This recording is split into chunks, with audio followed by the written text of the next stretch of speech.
तमाम परिस्थितियां स्पष्ट होंगी। भाजपा का शीर्ष नेतृत्व निरंतर हमारे संपर्क में है।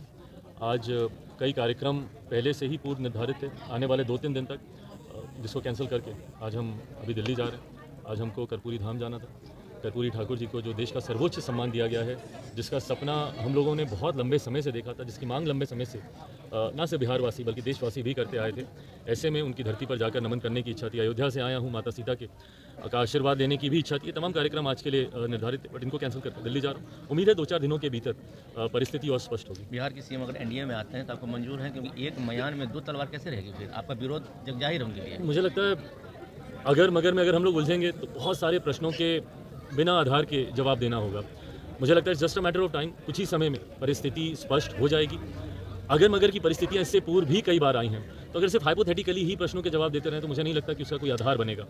एक बार परिस्थिति स्पष्ट हो जाए, मेरा गठबंधन भारतीय जनता पार्टी के साथ है। एनडीए गठबंधन का सबसे बड़ा घटक दल भारतीय जनता पार्टी है।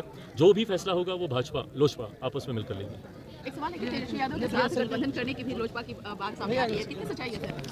देखिए, मैं इस बात को स्पष्ट कर दूं, ये तमाम बातें मैं भी कई बार मीडिया के चैनल पर सुनता हूं और हंसी भी आती है और कई बार चिंता भी होती है कि बिना आधार की इन बातों को इतना बल दिया जाता है।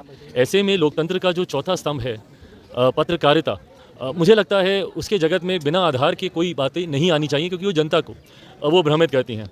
मैं भी इसीलिए कभी अगर मगर के प्रश्नों का जवाब नहीं देता जब तक कोई परिस्थिति स्पष्ट ना हो जाए। हाइपोथेटिकली बहुत सवाल आएंगे, हाइपोथेटिकली कितने सवालों के आप जवाब दे सकते हैं। मुझे लगता है थोड़े ही दिनों में जल्द परिस्थिति स्पष्ट होगी। बट हाँ, मीडिया में जो ये खबरें चल रही हैं उसमें कोई आधार नहीं है। 2 दिन जो है बिहार के लिए बहुत महत्वपूर्ण माना जा रहा है, ऐसे में अमित शाह से आपकी मुलाकात जो है काफ़ी महत्वपूर्ण ये भी है। भाजपा का शीर्ष नेतृत्व लगातार मेरे संपर्क में रहा।